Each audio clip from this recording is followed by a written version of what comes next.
जैसे 2023 आ गया, वैसे ये जो हिंदूवादी लोग हैं उनके फेसबुक प्रोफाइल पर चटर पटर चालू हो गई। सबसे बड़ी चटर पटर कौन सी थी? वो थी 2023 में इस गोरे लोगों के नववर्ष में मैं ये पुस्तक पढ़ूंगा, वो पुस्तक पढ़ूंगा। अब वो पढ़ने वाले नहीं है, ये अलग बात है, लेकिन उनके ऑप्शन देखो क्या थे।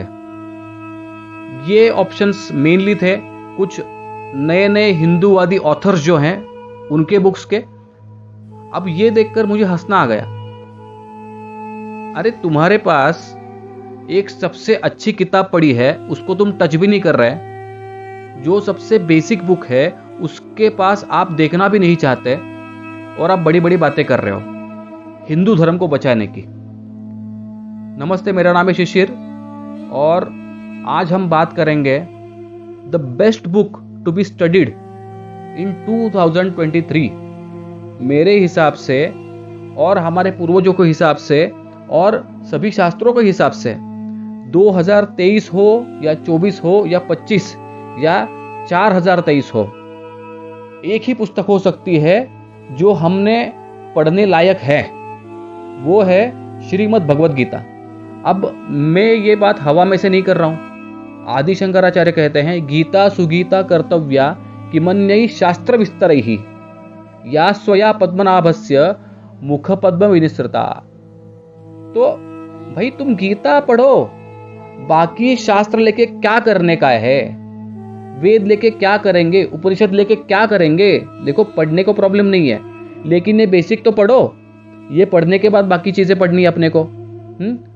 और एक चीज आदि शंकराचार्य कहते हैं, बहुत सुंदर चीज, सर्वोपनिषदो गावो दुग्धा गोपाल नंदनहा पार्थो वत्स सुधीर भोक्ता दुग्धं गीतामृतम महत।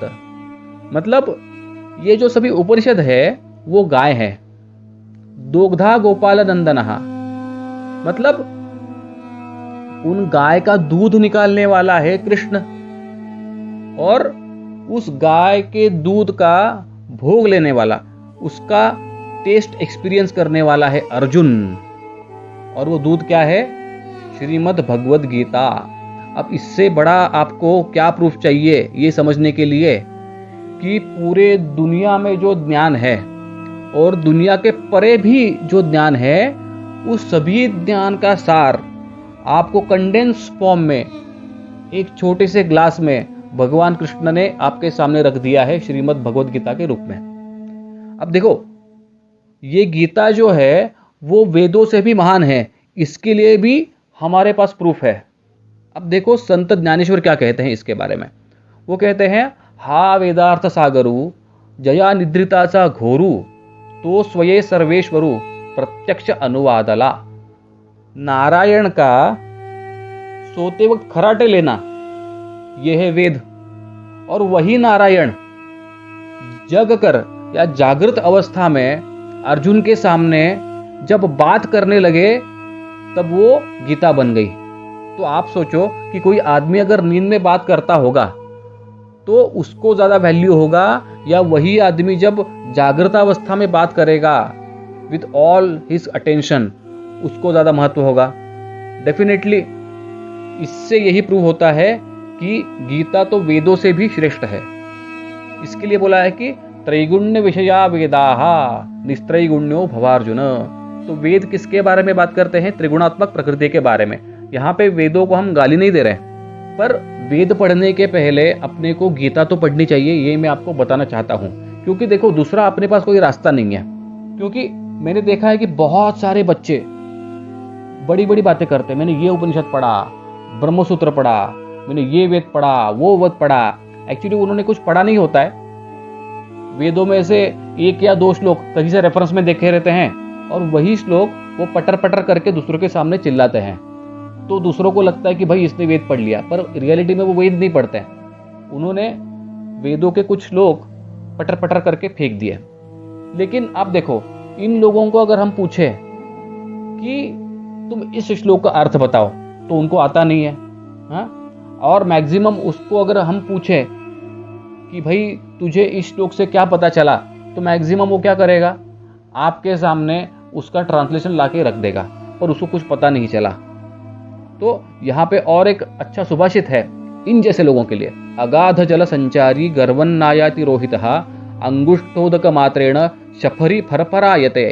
एकदम डीप सी में रहने वाला जो रोहित नाम का बहुत बड़े साइज का जो फिश होता है या वो जो मछली होती है, वो एकदम गर्वविहीन होकर आराम से सागर में तैरती रहती है।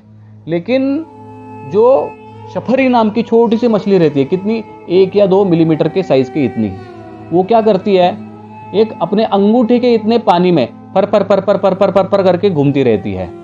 तो जिसको पूरा ज्ञान होता है, या बोल सकते हैं कि एक ही पुस्तक का ज्ञान होगा लेकिन वो इन डेप्थ ज्ञान होगा, वो गर्व से रहित होता है और एकदम शांत होता है। लेकिन जो लोग वेद, उपनिषद और बाकी बहुत सारी चीजें ऊपरी स्तर पर पढ़ लेते हैं, वो लोग कौन है, वो लोग है शफरी के जैसे, जो यहाँ से एक श्लोक लिया और वहाँ पे फेंक दिया, वहाँ से श्लोक लिया यहाँ पे फेंक दिया, तो कंटिन्यूअसली ऐसा चटर पटर उनका चलता रहता है, जैसे वो मछली फर फर फर फर करके अंगूठे के इतने पानी में घूमती रहती है। मतलब इनका होराइजन एकदम छोटा रहता है। उनको लगता है कि जो मेरे को मालूम है वही दुनिया का पूरा ज्ञान है। तो हमको किसके जैसा बनना है, रोहित मछली के जैसा। तो ध्यान में रखना, अगर आपको 2023 को सक्सेसफुल बनाना है तो आपके पास सिर्फ एक रास्ता है। इट डजेंट मैटर कि आप कौन से धर्म से हो, कौन से कास्ट से हो, या इवन कौन से देश से हो। आपके पास एक ही ऑप्शन है, आपको श्रीमद् भगवद गीता को हाथ में लेना है और पढ़ाई चालू करनी है। अगर आपको गुरु का अनुग्रह रहेगा तो और भी अच्छा, लेकिन आपके पास अगर ये उपलब्धि नहीं है तो आप क्या कर सकते हो, गोरखपुर प्रेस से आप ज्ञानेश्वरी ऑर्डर कर सकते हो और पढ़ सकते हो। तो I wish you best of luck. Channel को सब्सक्राइब करो, इसके बाद वीडियोस कंटिन्यूसली आपको मिलते रहेंगे। और मैं आपको ये बताना चाहता हूँ कि अपना सीरीज लॉन्च हुआ है प्रैक्टिकल वेदांत के ऊपर। राम कृष्ण का अर्थ क्या है, उसके बाद व्हाट इज लव, और उसके बाद भक्ति का अर्थ क्या है, तो वेदांत क्या है, पूरा इन डेप्थ आपको नॉलेज मिलने वाला है उस सीरीज के अंदर। बहुत ही लंबी सीरीज होने वाली है, it is as good as a Netflix series. तो आप कमेंट में दिया हुआ लिंक जो है उसके ऊपर क्लिक करो और पूरा सीरीज देख लो। तो हम अभी मिलेंगे अगले वीडियो में। Now let us be regular. Ram Krishna Hari.